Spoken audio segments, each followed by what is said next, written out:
Voy a presentarles una narrativa entre muchas narrativas para mirar lo que tiene que ver con los orígenes de la pedagogía. Para ello acudiré a un triángulo. En uno de sus vértices está la cultura, en otro la educación y en otro la tecnología. Para decir que el hombre, a través de su inteligencia, a través de sus formas de comunicación, ha logrado mantener y transformar las culturas.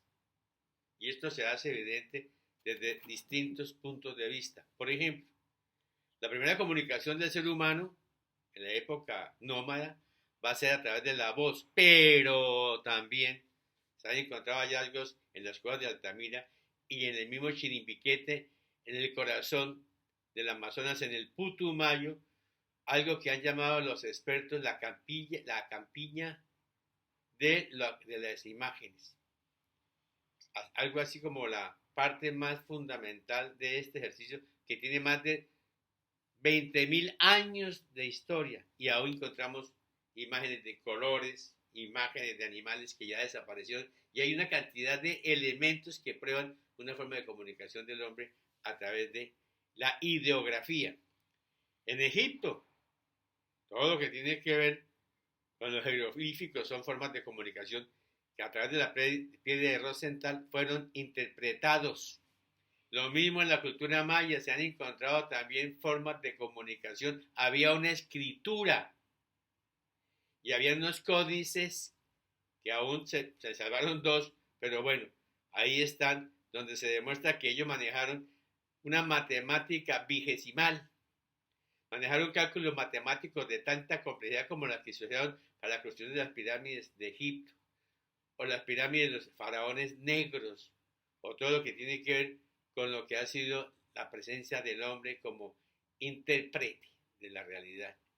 En el mismo Colombia tenemos hipogeos en el sur del Cauca y tenemos lo que tiene que ver con la gran cultura megalítica que también traversa el planeta, donde hay toda una simbolización de las creencias y una forma de comunicación. Tal forma que la comunicación ha sido algo fundamental para todo lo que tiene que ver con educación, cultura y tecnología. Y es tan importante esta comunicación que en la actualidad encontramos todo lo que tiene que ver con la radio, la televisión, lo que tiene que ver con la gran revolución de la cultura digital, que lo que hay en el fondo es comunicación. Luego la comunicación ha sido fundamental en la construcción del ser humano y su pensamiento. Devolvámonos un poquitín a la parte inicial de los nómadas. Nuestros indígenas eran nómadas, buscando igual que los animales cuáles eran los mejores climas para poder sobrevivir y elaboraron instrumentos de distintas características. En los hallazgos que se hicieron en Etiopía se ven aparatos hechos en piedra, lanzas, cuestiones para partir los alimentos, forma para construir sus propios espacios, porque allí también vamos a encontrar que en las cuevas de Altamira hay también hallazgos de imágenes donde hay animales que ya habían desaparecido hacía varios miles de años, pero ellos lograron plasmar esa comunicación a nivel de la ideografía. Entonces vamos a ver que hay una presencia fundamental en este proceso. Entonces, vuelvo al punto. Cultura, tecnología, educación y la inteligencia al centro de todo ese proceso que permite la interacción, surge lo que es la comunicación y la creación de esos tres elementos fundamentales. El hallazgo de Etiopía es sorprendente, definitivamente. Es tener la opción de ver en sus hallazgos ya el concepto de la rueda, que va a atravesar las distintas civilizaciones, incluida lo que tiene que ver con el capitalismo y la actual sociedad de conocimiento. La rueda como esa capacidad de producir movimiento, no solamente en lo que es la maquinaria, sino también en la relojería, en lo que tiene que ver con toda la cuestión del transporte fluvial, terrestre, aéreo. La rueda sigue siendo un gran invento de la época primitiva. Y así aprendieron ellos.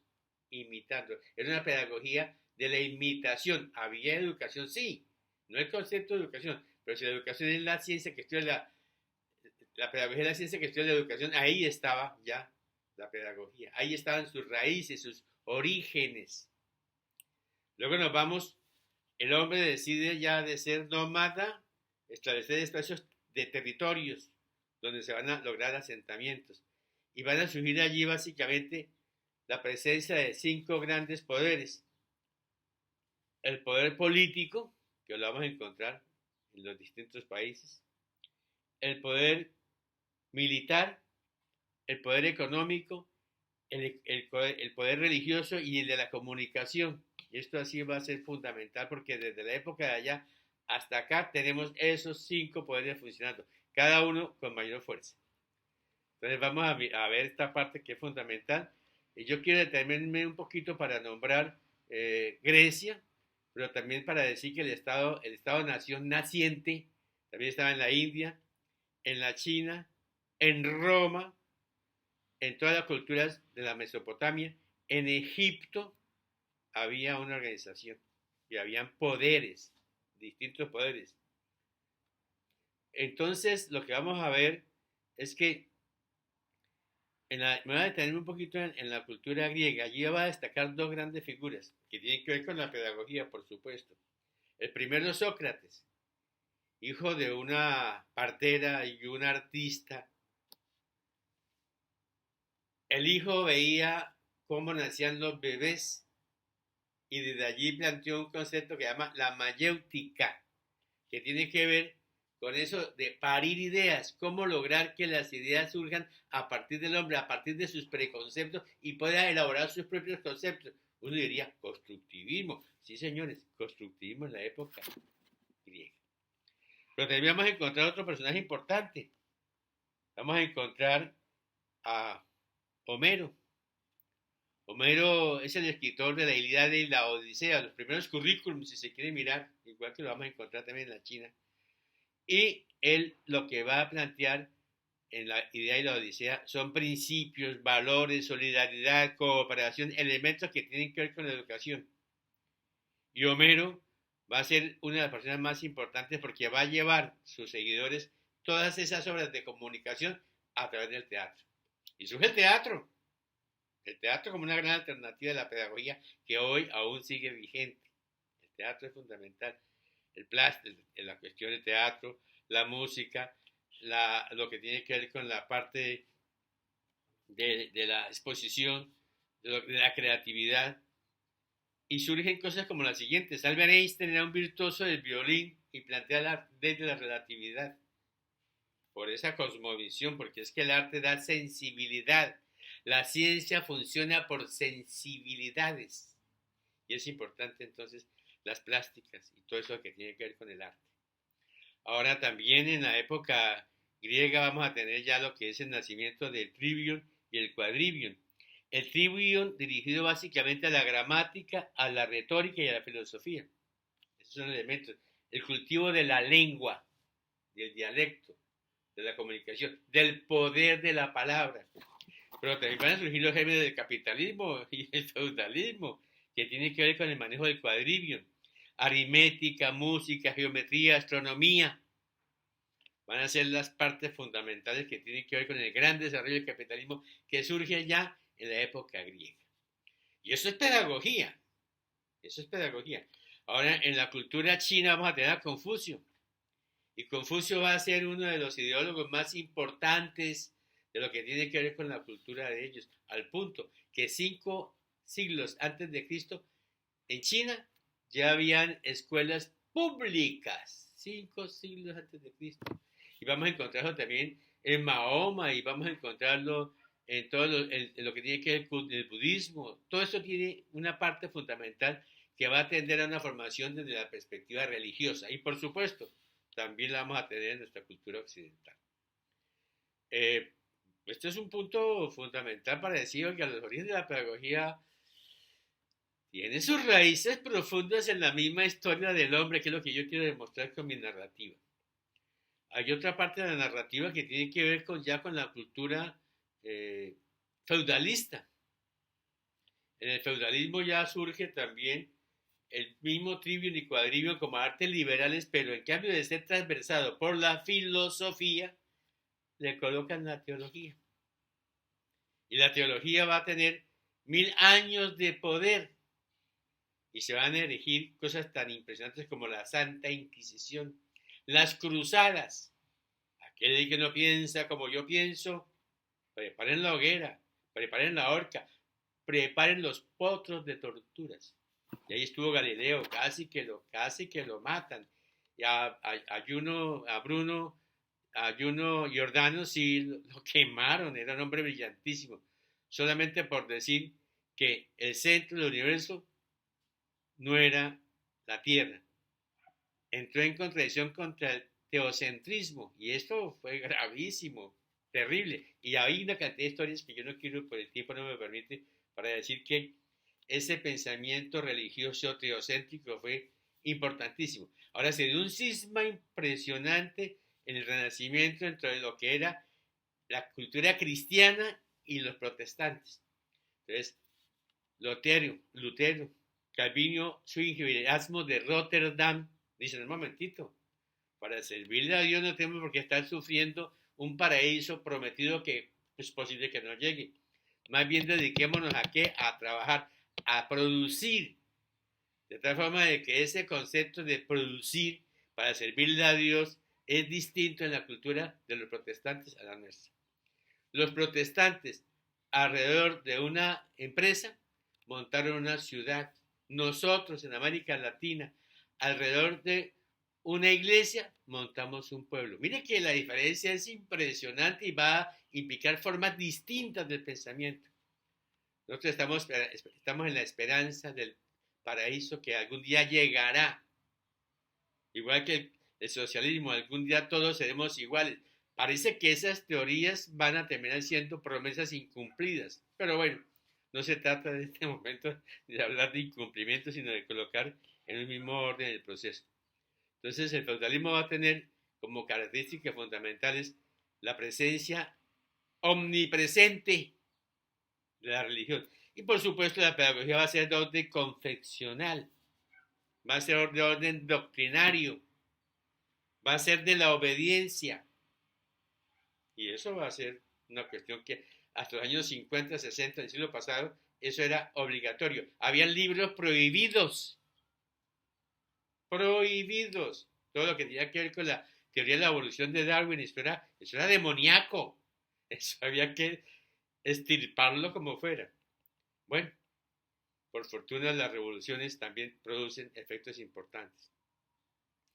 Entonces vino ya todo lo que tiene que ver con el gran capitalismo, la gran fuerza de, ya no es tanto el discurso, ni vamos con las manos a transformar.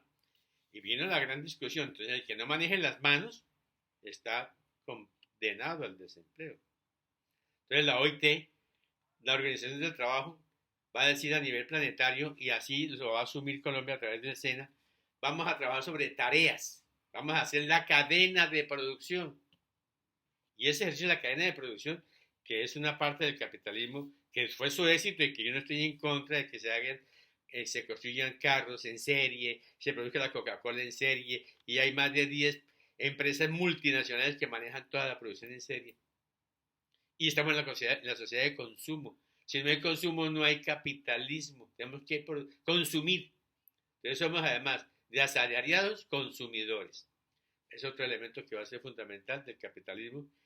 Y entonces esa ruptura entre los protestantes y los católicos va a significar formas de pensamiento diferentes frente a la pedagogía.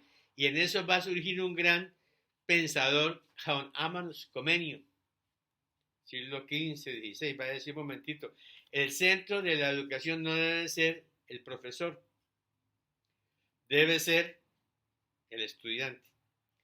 Idea que se va a retomar más adelante en lo que tiene que ver con la escuela nueva, que va a formar parte del gran movimiento de las teorías pedagógicas contemporáneas. Total que este ejercicio del trabajo va a ser fundamental. Ahora, las tecnologías en todas las culturas fueron importantes. La creación de las culturas en torno a, por ejemplo, las pirámides.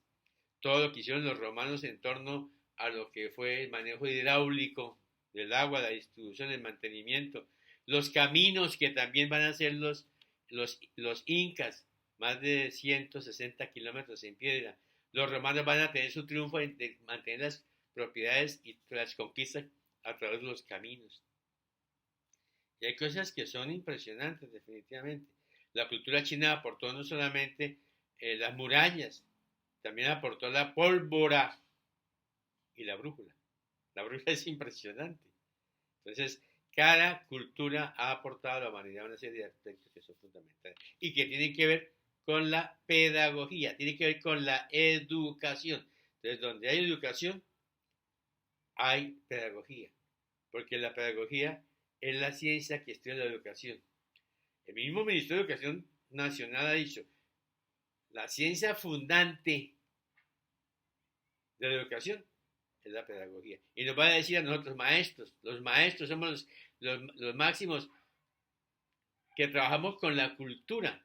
Entonces nosotros somos trabajadores de la cultura, de la educación. Bueno, yo quería dejarles aquí estas inquietudes para pensarlo.